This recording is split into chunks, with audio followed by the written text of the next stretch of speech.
I miss Opryland. Oh my gosh. And I'm going to say, you know, there is some talks of us getting another theme park. Did you know that? No, stop. Yes.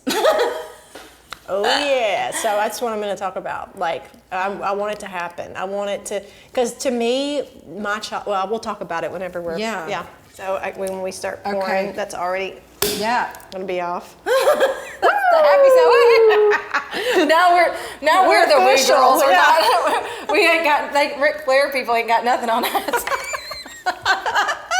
Gosh, I can't believe this is finally happening. I know. Well, can we have a toast to this before we talk about it? Yes, we should. This is like in 2 years. 2 years, y'all. Cheers. Cheers.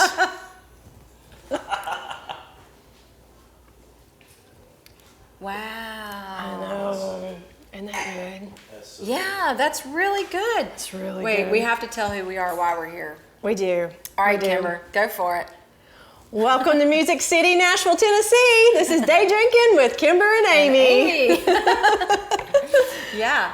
Well, like I said, it's been a long time coming. We've been thinking about this and talking about this for 2 years. Yeah. And it's finally happening. Yeah. And so I'm super excited today. I'm like overjoyed. I got up this morning and was like, today's the day. I know you have so much energy, which is great. I worked last night and I'm like, I think I got perfect training. My mom was like the original diva. She didn't even mean to be. She's the sweetest person in the world, but she taught me how to be late for everything and just walk in. So thanks, Mom. Well, so I guess the questions that we're going to do today are just things about you and I, why we decided to do this, talking about wine, talking about Nashville, talking about our life kind of growing up. We figured we'd do this as a kickoff and enjoy some bubbles today. Yeah, we do everything over bubbles. So before we get started talking about everything that's not involving wine, do you want to tell us what we're drinking? Oh, yes, I would love to. So this is Schramsberg. Look, I'm going to hold it up like this so everybody can see it. This is block to block. And believe it or not, this is the very first 1965, I'll tell the story really quickly. 1965, the very first sparkling in America that was made from Chardonnay, believe it or not. Sounds great. I love how I have to look really interested so that I can just like hurry up and get to the drink. Well, here, why don't we just toast real quick? There we go. And drink. Now we're talking, okay. What were you saying? Tiny bubbles. Tiny bubbles. So 100% Chardonnay, and a really cool fact about this wine is in 1972, President Nixon was the first American president to actually go over and meet with the Chinese president. So they had something called Toast of Peace, which this particular sparkling was the one that they toasted with. So it became internationally known at that point, and since then it's been poured over 100 times at different inaugurations and presidential events. And I can see why it's making me feel very peaceful. I know, it's very nice. Look at the little bubbles, that's what I love. Has notes of harmony. Doves. Apples. And a little bit of what's that big festival everybody's? Woodstock. Woodstock. And a hint of Woodstock. A hint of Woodstock. Yeah, they probably pulled some of that out. Saved it till 1972. Wow, that is so delicious.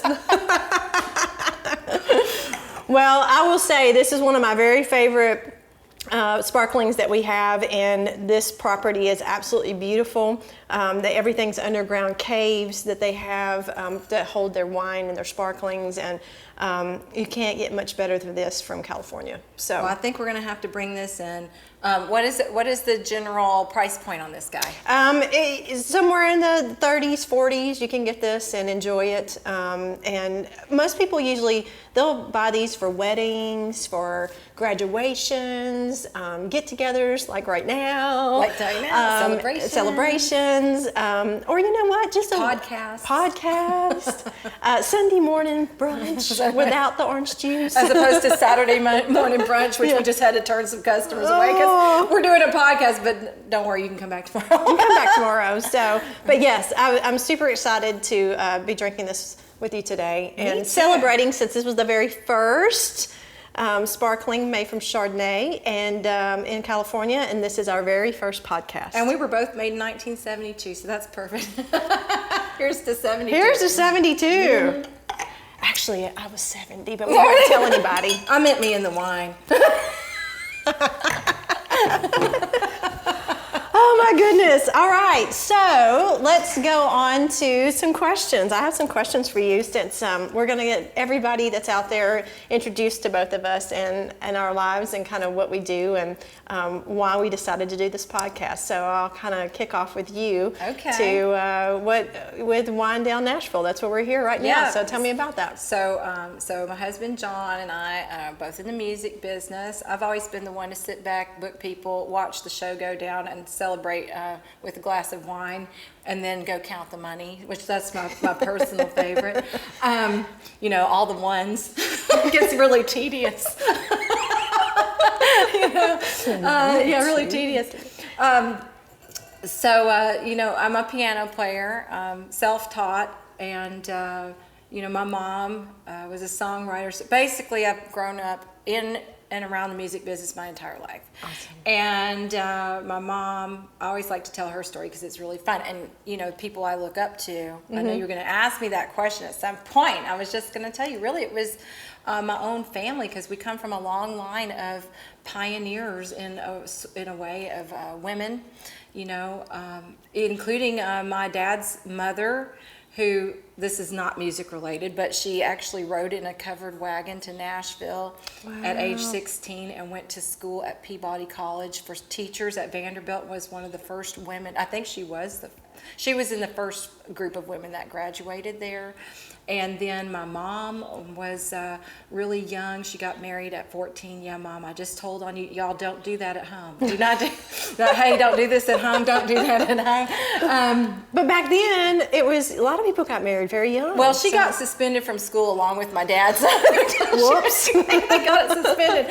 But even doing that, she did correspondence school, and that was like, mailing stuff back and forth. And while she was doing that, she was writing hit songs.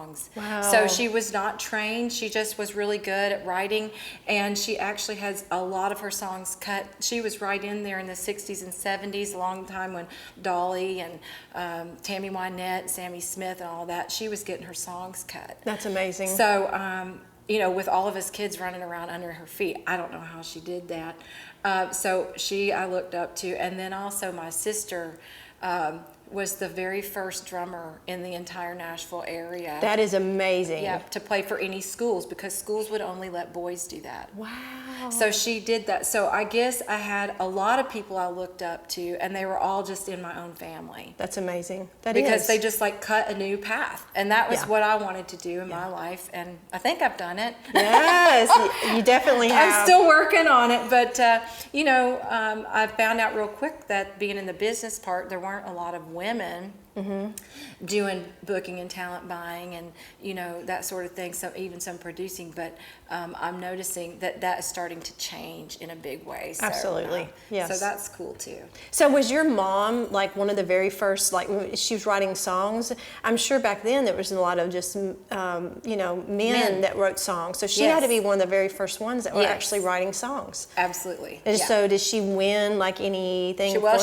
She has some ASCAP awards, but she did have one top 20. So a lot of her songs were cut on albums, but she really she got one top 20. That's awesome. But her top 20, here's the history of it, which is even cooler.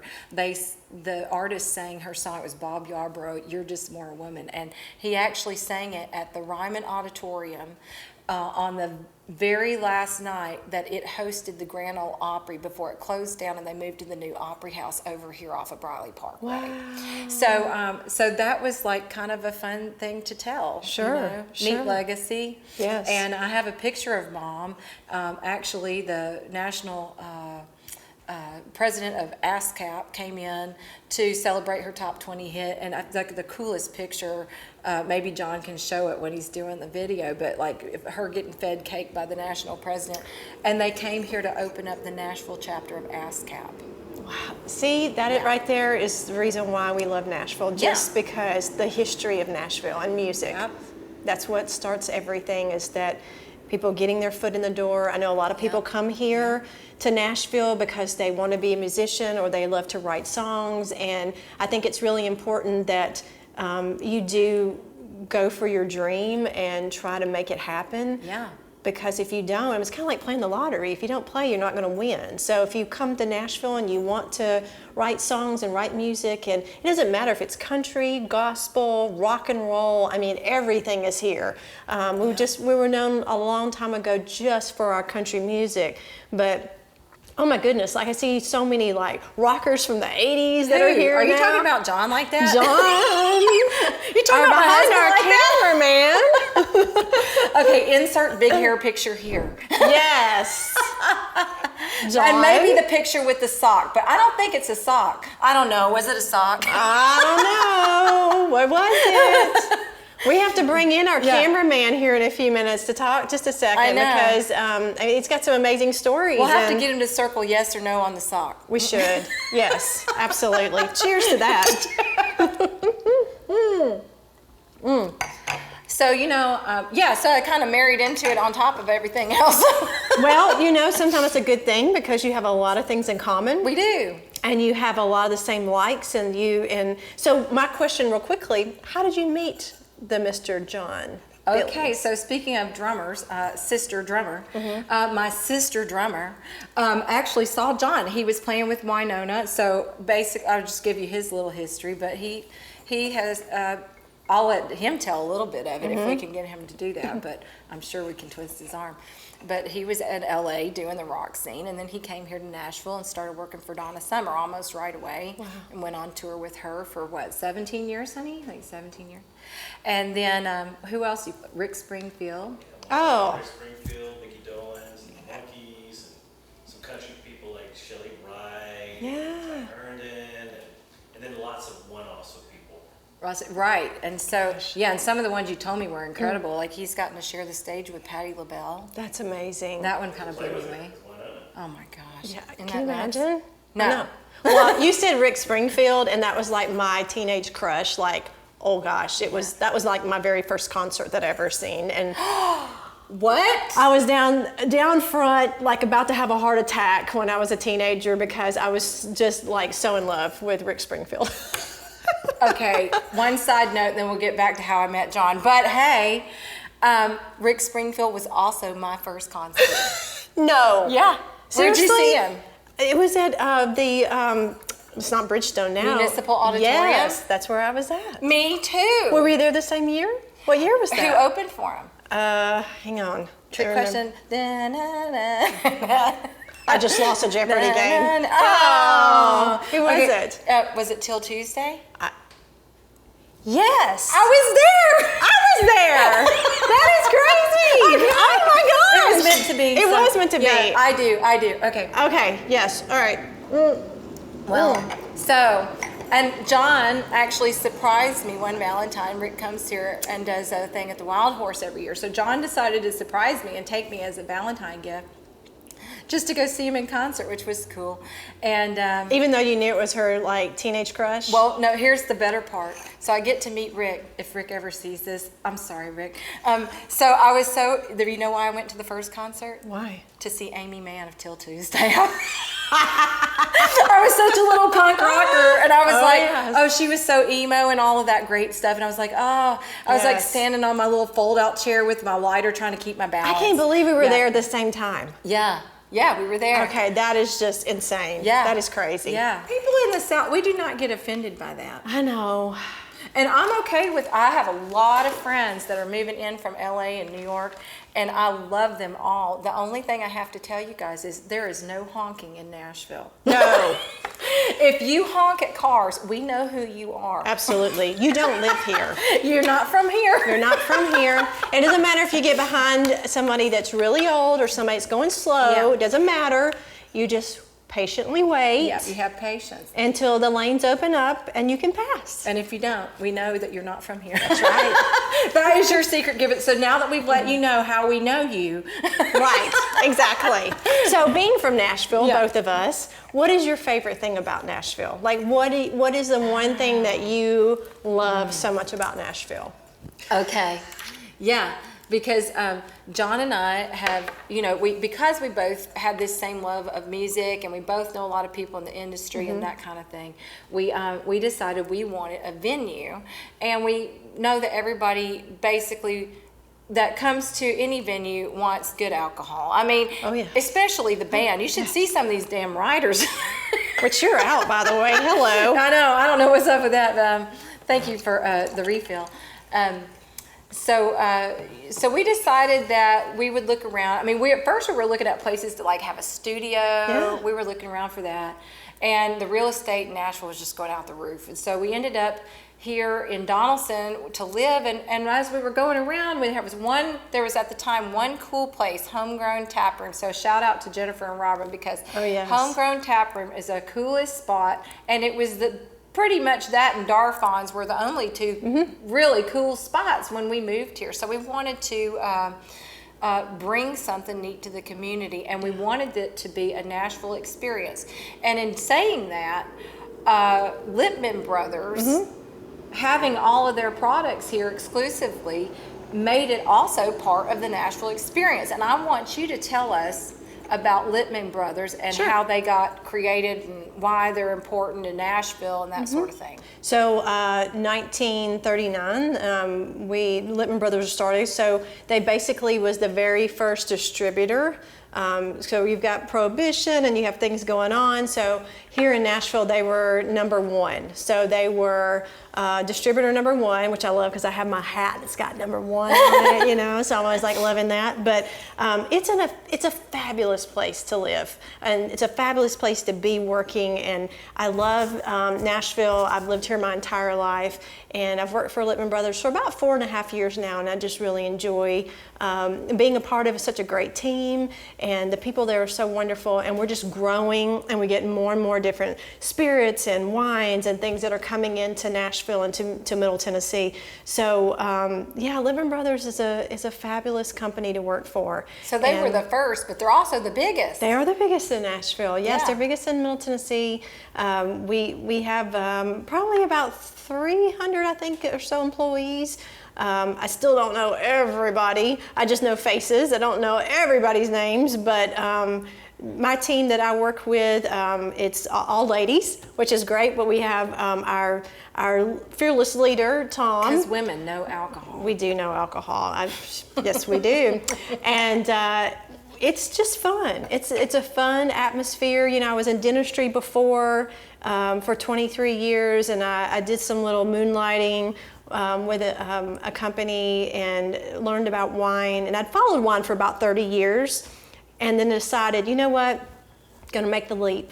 I'm gonna keep dentistry in my back pocket, but I'm gonna follow my passion, and my passion is the wine industry, and I wanted to do that. And so ended up 3 interviews before I got the job, but it was a very good choice to jump off the cliff and hold my breath. I mean, I'm just trying to weigh out the choices, like Laughing Gas, Chardonnay. I'm not sure which one I'd pick, but probably my motto is actually why choose. So, I mean, if you could bring us some at the bar. Now, wouldn't it be great? I've always said if you could have Laughing Gas on a plane, nobody'd be afraid to fly. Yeah, I know. That was my favorite thing, because usually I would sit back in the dentistry chair and I would request it. Like, I go, can you give me the Laughing Gas? They'd be like, you need that? And I was, yes, I do. Yes. Yes. And to calm down. Yes. And so they would give it to me. And my favorite part was this thing that I would feel like my arms were spinning around and around in circles. Yes. And anyway, much like when I drink a couple of glasses. Get that warm sensation. Feel great. So I can see it wasn't that much of a leap, but I think one of the things, so we're going to bring it back to, well, first off, I want to say something about the Lipman trucks, because when I see one, I get more excited than when I see the ice cream truck. The big green truck. And I follow it around, hoping it might get in a little accident. I mean, I want everybody to be safe and everything, but I just want to follow it around. I think it should play music so I know it's coming. I love that. I may have to talk to management about that. Yeah, I mean, we know it's like that the ice cream truck when you have like the little Yes. music being played. Yes. But you have some music playing that your wine and your spirits are about to be delivered. It's that we should call our wine truck Not Creepy. You know, the Not Creepy truck is coming. But I would love that. So, but the Lippmann trucks are cool because they actually look vintage. They do, and they're the ones that you can spot like a mile away, because even when I'm driving down the interstate, I'm like, oh, other side, a mile away, there comes a Lippmann truck. I can always see it. And so, and people know, they know those trucks, and they know that color, and they know that name, and they know that they carry some amazing things. And Green, we do. by the way, for our listeners, they're green. They're green, and you can't miss them.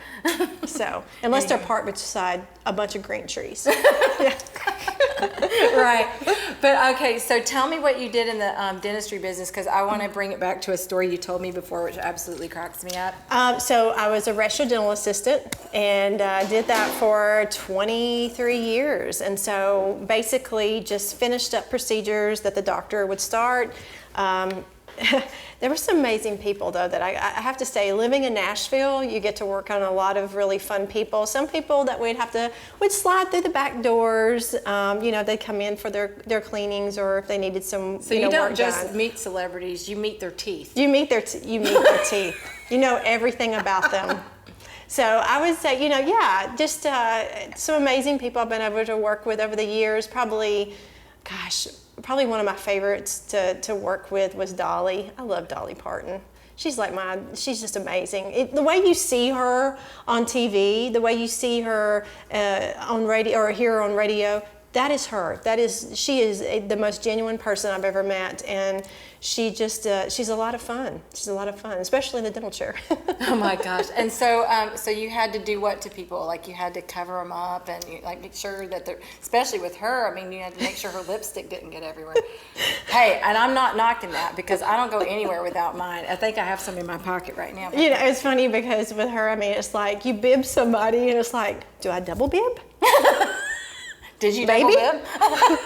Maybe I should pull some over this way and some this way. Yeah. But she's amazing. She was so much fun. I mean, and she would come in. We'd always slide her in the back door sometimes. And this is a long time ago when we were working with her. But we've worked with some amazing people over the years, and I've worked for some great dentists. Dr. Lyle Monger, Dr. Dennis Wells. Shout out to Dr. Wells. Dr. Wells, and Thomas Neighbors, Steve Paz, Josh Wayman. I've worked for some amazing doctors over the years, and we've had some really great times. And so it's just something that I've always enjoyed, and I still see patients out, and they're like, where are you? And I'm like, well, I'm actually selling. I'm selling booze. I'm selling booze now. I'm selling you'll wine. like me much better. Well, that's what I always tell them. It's like, so if you're drinking red wine, you're probably going to have to go get your teeth cleaned because it's going to stain your teeth. Yeah. So, yeah. Oh my gosh. So let's do some name dropping. Whose teeth did you clean? Well, I didn't clean teeth. I actually just worked on different people. Oh, so yeah, you're tricky. Yeah. Okay. A lot of fun people. I want to know about Luke Bryan and know if they're real or not. Are those? You think the teeth are real? They're like the whitest teeth I've ever seen. They are white. Yeah. They are white. I think he probably. A lot of times, people ask me that a lot, and they go, "Are those veneers? Like what are those?" And I'm like, "Well, I don't know. I have to really look in on their teeth." So I'd come in this close if I could to see. I'm like, "Yeah, those are veneers," or "No, they just whiten their teeth," or "They have bonding on their teeth." No, it was always fun. So that's a different spin on. But I will say this: working in the liquor industry, when people would come into dentistry, they were always like, I'm here. Oh, I don't want to be here. But when I go into a wine store, they're like, whoa, she's here. Exactly. It became much more fun when I opened the bar. I went from being really depressed to really happy. So yeah, well, I don't know. They kind of liked me because I got them a gig and they got paid. That was there you go. And every musician likes dollars. They do like dollars, especially in Nashville.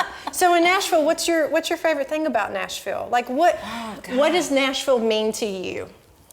Well, being from here, I mean, okay. Well, so John and I, like I said, we wanted to have a venue of sorts to sort of showcase the Nashville scene as it is and as it was as I was growing up. Mm-hmm. So growing up in Hendersonville, literally in my same little peninsula, Indian Lake, we had, and up toward Gallatin, I should say.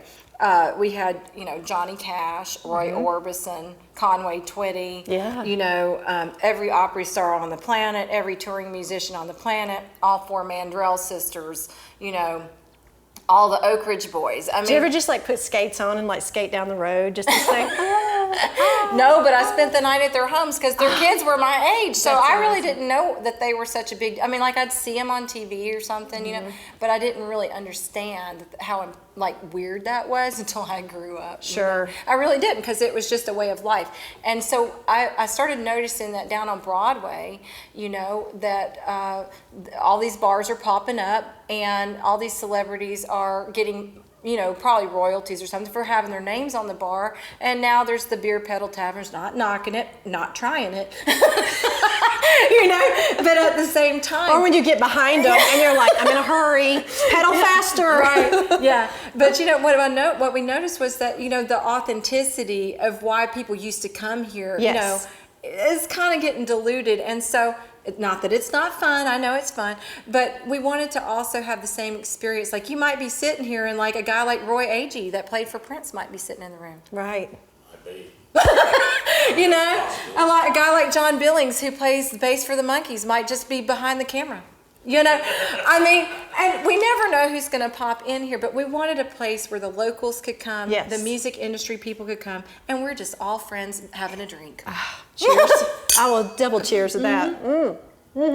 So that is what I love about Nashville. I used to love, before I could drink, it was, having pizza. We don't have the pizza place. But now that I can drink, now that it's, in our own place and at the bar. And it's fun to be able to have a place like this, like Wine Down Nashville, where you can come with your girlfriends, come with a date, come with your spouse. Hey, bring the guys, we have bourbon. Bourbon here. And we all, even us girls, like our brown water. Yeah, so, I like my brown water. So just a place to come hang out that is a local, just fun experience. You come listen to some great music, meet some amazing people. And that's one thing that I'm super excited about doing this podcast with you, because I feel like that I know this is probably going to be one of those situations that in 3 years from now, like, we're not going to be, there's going to be like a standing room only kind of thing, because we're just going to grow this so much to show the industry here in Nashville. Again, not just country music, not gospel, not rock and roll, it's pop, it's everything. There's so many genres that people that live here now. We're super excited for that. And just more and more people. Okay, everybody that's moving here, just slow down just a little bit, because there's just way too many people coming into Nashville right now, because a lot of people love it here and they love just the Southern hospitality. It's great. It is great, and especially if you're looking to raise your kids, and just a wonderful place to be in the music industry. But there's so many other businesses that are coming to Nashville. And, growing up here, one of my favorite things, I loved Opryland. I don't know if you remember going and we're to right Opryland. here in Donaldson. Everybody loves Opryland. Opryland. Yeah. It was just the place to be. And back in the 80s, and even in the early 90s, we would just go there. The park was so much fun. Flirt with guys on the sky lift. We just wave at Oh, them. yeah, you'd wave at them as you go past, and you're like, because you were hoping that you wouldn't actually see them when you got off the sky. Right. You just flirted with them. Yeah, you flirted with them all the way across. Yeah. And then you would just say, can I stay on and go back across without getting off? And so it was a fun event. And guess what I just heard, though? What? There is some talk of having a new amusement park being somewhere here in Nashville, Middle Tennessee. Are we going to have a slip and slide? Oh, hopefully we'll a big have guitar, something. a big fiddle. Remember the big guitar and the big fiddle? Yes, the big guitar. I used to get my picture made with them all the time. Yeah. And I was always like, what do they look like inside there? Can we Let's have put the that little like that. grape squeezies with the, maybe we could put wine in them now. That would be amazing. Yeah. That would be amazing. I have a picture Remember somewhere. that? Yeah, I have a picture somewhere of the fiddle and the guitar. Yeah. And I'm like in the middle, and they're Yeah. like smushed in with me. So Yeah. Flume Zoom. The Flume Zoom. Oh, I love the Flume Zoom, and what was the Wabash Cannonball. Like, Yeah. I would ride that thing like 20 times. For peer pressure, and that's only because and then I get off and want to throw up. But if I had enough peer pressure, I would get on the Wabash. Oh, just the music there, the venues that they would have. I mean, it's crazy Yeah, the to music. think now some of my good friends that actually was entertainers at Opryland, you know, and they performed, and you know, now we're friends to this day. And I'm like going, I was probably watching you perform and never knew it, which I think is so crazy. But it is. yeah. Well, that's a big staple here, but there's so many good things about Nashville. We hope to keep showcasing them here. I will tell you how I think we met need John. you need some more Well, bubbles. I do need more alcohol just to look. get my courage up thinking about it again. Tiny bubbles. Does still the cameraman need more?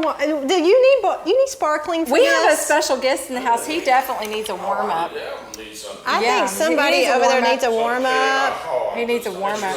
We're gonna get this to our good special guest right over here. Yeah. I'm like super excited. Absolutely. And I think John might need some of this for especially maybe what I'm Yeah. fixing to ask you about. Look, he's like just a little. Got a little bit. Perfect. Look, Yeah, tiny give him a little bit. bubbles. Tiny, cheers, honey. cheers. Cheers, everybody. Oh, Roy's Oh, I love Hey. it. Here's the Nashville experience right here. Cheers. Yeah, Yes. and Roy is actually a native, so we'll talk about I that. cannot wait. Yes, this is Yeah, gonna be he so is. much fun. Yeah. Oh, Oh yay. yeah. We made friends really quickly. It was easy to do because I Well, knew he we was just from grew here. up down the street from each other then. he so, did. Yeah. Well, so here's how I met John. Okay, this I'm actually wanting was to know pretty this. funny. Yes. So, actually, there's two parts of the story that are important. One was and this is a tie back in later, I was actually playing the piano for Carolyn Corlew, who was singer for Charlie Daniels. yes. Right. So she was his backup singer for, I don't know, 20-something years, right? And so we'd go out and do gigs together, like private events and weddings, and we would do he would have us to come out and do like a special piece or something to some of his events. I used to call myself the Grim Reaper of Southern Rock because every time that I got a call for a great, incredible gig, I'd be like, what is it? It'd be like, you know, like somebody from, you know, Leonard Skinner died. You know, like, you know, this was like my great, big chance, you know. You're like, the funeral. Are you the funeral singer? I'm the Grim Reaper. No, I'm of Southern Rock, on the Keys. Yeah, so that was love me. So I started to get my own title, you know, Yeah. and I knew what was coming. But so actually, while I was playing with Carolyn, somebody saw me. Little did I know that person had just bought the Capitol Theater in Lebanon, Tennessee. So it was an old historic theater, and he took it. And yes, the correct pronunciation is theater. So anyway, right. I know. I say it differently. I know I say it differently, being from the South. So Yeah, so you know what I mean. I You do. know. Yes, I do. And so yeah, so I got approached. I was having brunch one day, and the owners of the Capitol stopped me and said, "Hey, we saw you playing the piano at wherever we were playing the piano, or I was playing the piano, and with Carolyn," and said, you know a lot of people in the music industry. Well, yes, I do. Well, we're going to open it, and we would like to have live music. Would you be our talent buyer? Yes. So I was like, sure. And this is out in, 30 miles out, 25 miles out from Nashville. And I'm thinking, what am I going to put in here? Gospel, hometown. country, that kind of thing. Yeah, you're on. And the owner says, I want a jazz series. And I'm like, well, how ambitious. I'm going to tank my first gig. Okay. We'll have tens of people coming to our jazz series. I love it. It's like, so anyway, I'm thinking, all right, I'm going to make this work. So I'm hanging out at Sambuca in Nashville a lot, and I'm kind of like scouting jazz, and I'm going Sure. to the Jazz Cave in Nashville. Yes. And here's a good Nashville thing to talk about. People here are nice. So, Yes. you go to a lot of other cities, a little cutthroat, maybe a little competitive, but everybody in Nashville knew I'm from here. We all network and they help each other. And They I'll do, tell you yes. what, everybody led me to the next person, to the next person. And before Yes. I knew it, we shaped up one of the best jazz series on planet Earth. Love it. Okay? Yes. And I mean, that only happens in Nashville. They really help. Yeah. So I was doing that. I was down at Sambuca a lot, knew some people from there. John, my good-looking trophy husband, was actually playing with, I think, Winona at the time. Mm-hmm. Is that right, honey? Winona? Okay, and he was out in Colorado. My sister had moved there. And John said he was on stage and saw a couple people going, Oh my. and it was my sister and her wife. And so he goes, okay, well, come meet me afterward, and we're gonna go and have dinner. So they did, and he had been divorced. I had been divorced, and my sister was saying, "We know the perfect person for you." And John was kind of like, "I don't know, it just set me up. I don't know." And so my sister called and said, "We have the perfect person for you." And I went, I don't think I want to be set up. Okay, well, oh, but you'll love him. He's a musician. I went, oh, that's it. I know the type. No, absolutely not. I thought you loved me. Yeah. Yes. Okay, well, he's a bass player, but he's really nice. Yeah, they're all nice. That kind of thing. It went like that. So he goes, well, I said, okay, what's his name? I look him up on Facebook. I see, yep, he's a legit bass player. Okay, yeah, well, strike one. And he's got 2 kids. Oh, strike 2. I'm like, you're going down the list. Yeah, going, I'm like, okay, no, Kathy, this is not I looking cannot good. do this. Yeah, I cannot do this. So literally fast forward, what, maybe 9 months, honey? Yeah, like 10 months. Yeah. Oh, that long? Yeah. Oh my so goodness. I know what he looks like from Facebook. She's like, just meet him for coffee. No, not interested. Okay. And not because he wasn't cute, because yeah, you're cute. But it's like, yeah, that's a good masquerade. No, It's like the closet door good opens. facade. Where's the baggage? Yeah. So literally 9 or 10 months later, yeah. So I see his picture on Facebook pop up with a friend of ours, Matt Berry, and Matt Berry's a guitar player, and Matt toured with a lot of people. Well, he was on tour with John. And I was like, oh, so my friend Matt that I met from Sambuca while I'm scouting jazz is on tour with John. So all of this is going on. Connect the dots. Yeah, connecting the dots. And I sat for 10 minutes, seriously, to decide if I wanted to like the picture because I was afraid it would open up a can of worms. Oh, it did. Oh, it did. Oh, it did. It did. It did. So how long after you hit the like button? This. When you hit the respond, how long did it take for him to? Did he respond? Immediately, he sent me a friend request, and I went, what have I done? And then right after that, I sent him a note to tell him who I was, and I think he was like, what have I done? So it kind of went like that. I said, not only am I Matt Berry's friend, but I'm Kathy's sister, and we went like that. So this whole thing, and he goes, okay, well, when we come back in town, let's meet at Sambuca, and we'll sit in the Matt Berry section and heckle him. And I went, that's perfect. That's awesome. So it starts to roll around, and I'm thinking, what am I doing? I do not need to be dating anybody. I don't know about this. And so it gets closer, and I told him, I'm just really too tired. I don't think that I'm going to be able to go out tonight. If I go, are you still going to go? He says, no. And I went, okay, well, let's just reschedule. Right? Which is secret code for, good, now that I know you're not going, I'm going to get ready and go. Yeah. And that's what I did. Did you? Yeah, because I was meeting with the sound guy there who was doing the sound for the jazz series. Okay, so Matt Berry's on stage and he's playing, and I'm just real relaxed. I think I even got my heels on, feet propped up with a glass of wine or whatever. We're talking sound stuff that's going to happen and whatever. So as this is happening, I get a text message and it says, hey, I know you're there. Matt Berry just ratted you out. Don't even think about leaving. And I'm like, oh my God, I need a double. Oh my.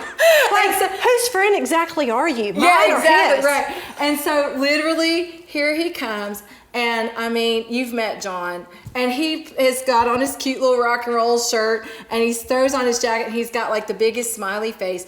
And Kimber, I'm telling you, after all that time to try to avoid him, I knew my life was going to change the very second that I saw him.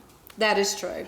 Cheers and I've been in to love that. with you ever since, just so you know. Oh, I love stories like that. I love you. Oh, I love stories like that. That is the truth. That's amazing. The truth. That's amazing. And we've been together almost inseparable for how many years? Let's see, we'll be married 7 years in October.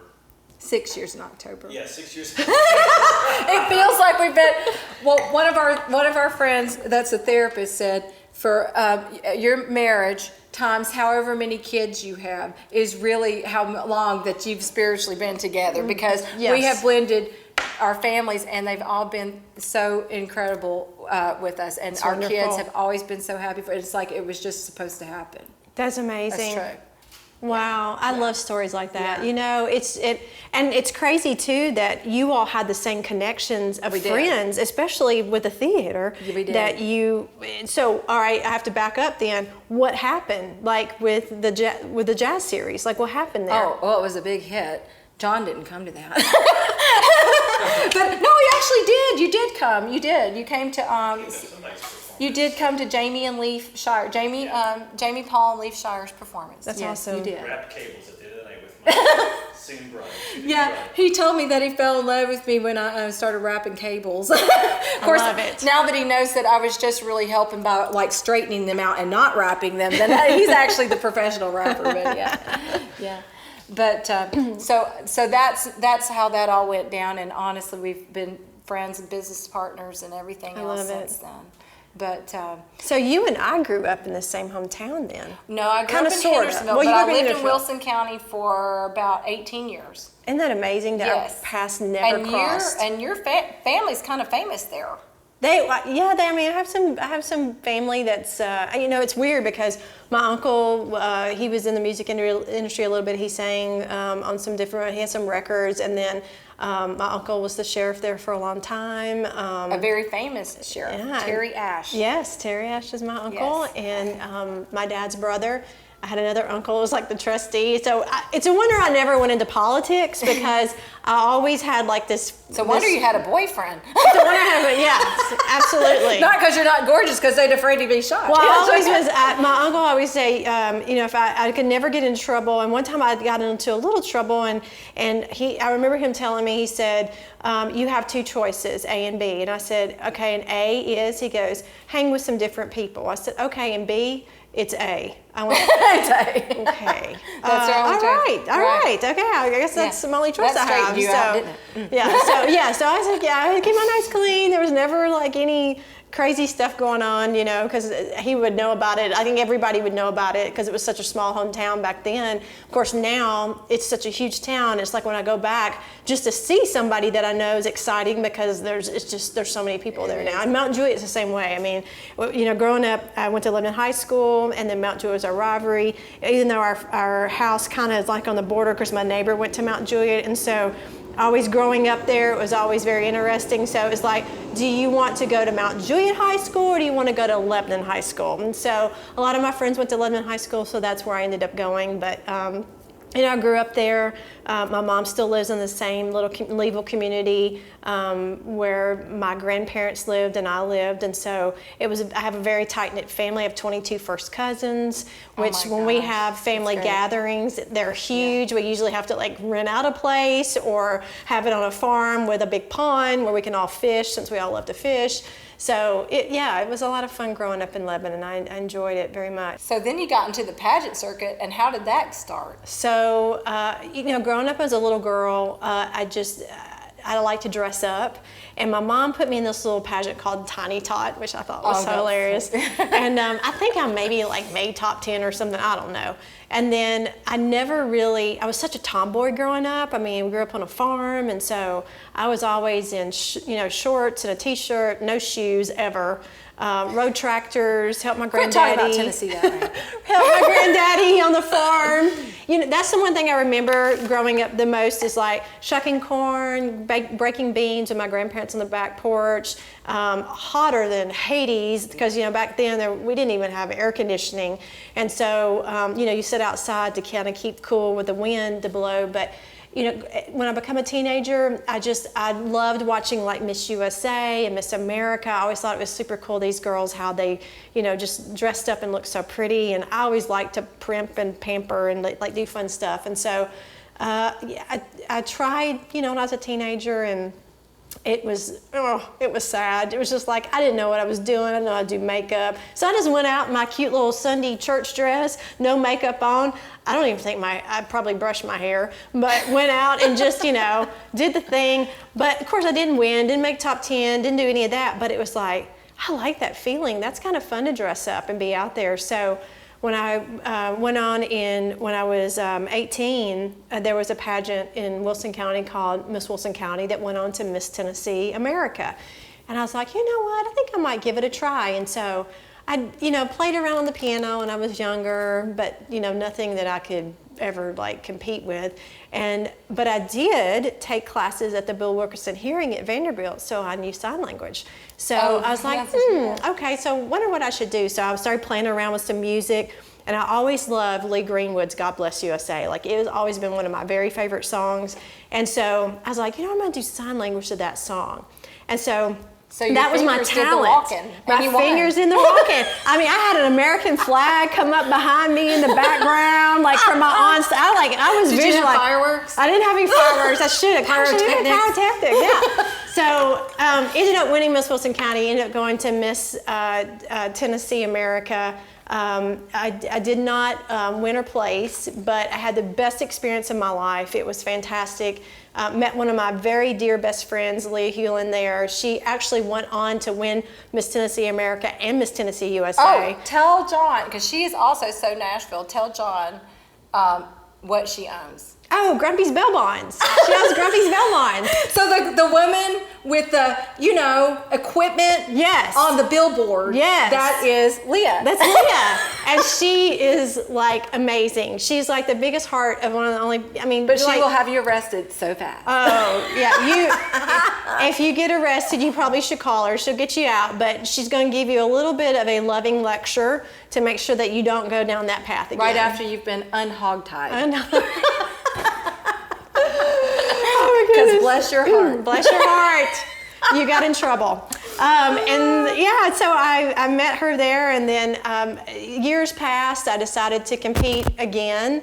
It's like this little bug that gets in your blood. It's like, oh, that's kind of fun. I want to do it again. I want to dress up. And so I competed for Miss Tennessee USA, United States, and ended up winning, and went to the United States pageant out in Las Vegas that year. Was there any competition? No, it was tough. And my family, a lot of my family members flew out, and we had a really great time. And I just wanted to make top 10 where my family that was watching from TV could like see it, and so ended up making top 10. And ended up being third runner-up. I was like super excited. Cool. Virginia won. She and I are still good friends to this day. And so that led. Virginia people are all right. Yeah, she's amazing. And went on to win Tennessee Globe in 2004, made top 10 and competed with all the states and all most all the countries. And then in 2016, I was like, you know what? I've come so close so many times. I just feel like I need to try one more time. And so when the Tennessee for National Ms. went to compete with the states and ended up winning the national in 2016-17. It was a great experience. I had such a fabulous time. Went to Texas, Florida, different places, just, parades, grand openings, there were a lot of things, charity work. I did a lot of charity work. I played in a lot of golf tournaments. Did you actually get world peace? I did not get world peace. Thank you, Sandra Bullock. But I did win Miss Congeniality. And won the pageant, which I would cheers to that. I was like, they call my name Miss Congeniality. I go, well, I definitely haven't won the pageant, then I've won Congeniality. But I ended up winning Congeniality and the pageant. Of course you did, you're from here. It was a lot of fun. Judge. I will say though, one of the contestants come out before me for the interview for the national and was in tears. And that is not a good thing when you're getting ready to go into a national interview. You're like, okay, she just come out like crying. Like, what just happened in there? And I will say, that was the toughest interview I have ever been in my entire life, because you're at a platform or at a podium talking about your platform, but then you have all these judges surrounding you, and they're like firing all these questions at you, and you're having to answer like quickly.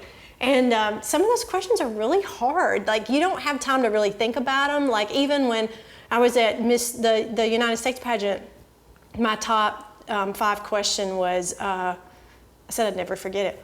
What do all successful women have in common? Oh. And when you don't know a question that's being asked, and look, you're having to think about it. I know, because I'm like going, oh my gosh, you have literally 5 seconds. And my answer was failure. I said, you have to fail in order to succeed, because there's many times I've had to pick myself back up, figure out what I've had to do, how I need to change something, what I need to do better, and I feel like that helped me get to the next step. It was like a stepping stone, getting me to where I wanted to go. I would have probably answered snacks in my pocket. Mama, here. And yes, what was the next question? What was the next question? You know, if you have snacks in your pocket, you Yes. can pretty much like a That piece is of right. yeah, keep them all calm down while you're answering. I still have them in my purse now. What does See? that mean? I have teenagers Right. now, I mean, so it's Southern, like you're supposed to have a snack in your pocket. I do. Kleenexes. I do. My grandmother would be so mad if I didn't have Kleenexes. I have Kleenexes. I have Kleenex. I have a little pack that has like safety pins and, Yes, and bobby pin. I need that. I have a I'm not little Southern threaded enough, I think. needle, Yeah, but it's sure. like this little thing my mom got me. It's like this big. What and about a flask? I don't have a And some flask. lipstick. I have lipstick. I have lipstick, Kleenex, comb brush, mirror. I'm trying to think of all the stuff that's in my, like anything that you possibly could need. Yeah. Like it's in there. Well, like we need if you were to Lipman. see my purse right now, it's half the size of this table. Yeah. I mean, it's like we need big. Lipman to come out with a women's flask. Oh, yes. We can sell them for you. Hey, Ma- Lowell, if Mama you're watching Juice. this, Mama yes, Juice. Mama Juice, we need to come out Yeah. with that. Absolutely. I mean, I want mine to have a little band so I can hide it on my leg. That's what Like on the Charlie's Bachelor. Angels for Yes. moms. That you was one of know? my Yeah. favorites growing up. Who was your favorite person growing up? Well, I always had to play the one with the dark hair. Who was that, Jackie? Jacqueline Smith. Yeah. That was Kelly. That Kelly. was my favorite Yeah, too. I always wanted to be, what was the main one? Farrah Fawcett? Yeah, what was her name? Jill. Yeah, well, I could never be Jill because I didn't have blonde hair. Yeah, Jill. And Sabrina. What is Sabrina? Sabrina, I did play Sabrina. Sabrina. Yeah. Yeah, Sabrina. Yeah. I loved, my favorite person growing up watching TV was probably, oh my gosh, I was a Wonder Woman girl. I Oh, yeah. love Linda I Carter. love like Wonder Woman. she was like, I've actually dressed up as her many times for Halloween Yeah. and like We're going to done the save Wonder- that because I'm pretty sure that we might can get somebody on our podcast that plays for none other than Wonder Woman. That would be Yeah, amazing. so that'll be our intro for the next time. A starter. That was a starter. Oh my gosh. Well, all I can say is that I love living in Nashville, and I think growing up here, you and I have been here our whole entire life. Yep. I think the music industry is just, it's growing by leaps and bounds. People are coming here for, like, again, every genre, and I'm so excited to be able to launch this with you, to bring in some of the guests that we're going to have. Some of the musical guests, some of the people that live here, not just singers but performers. They're in the band. They're songwriters. There's so many different things that we're going to be able to offer for people to listen to and to hear the stories. That's the greatest thing I think about is to hear the stories behind people's lives when on the road.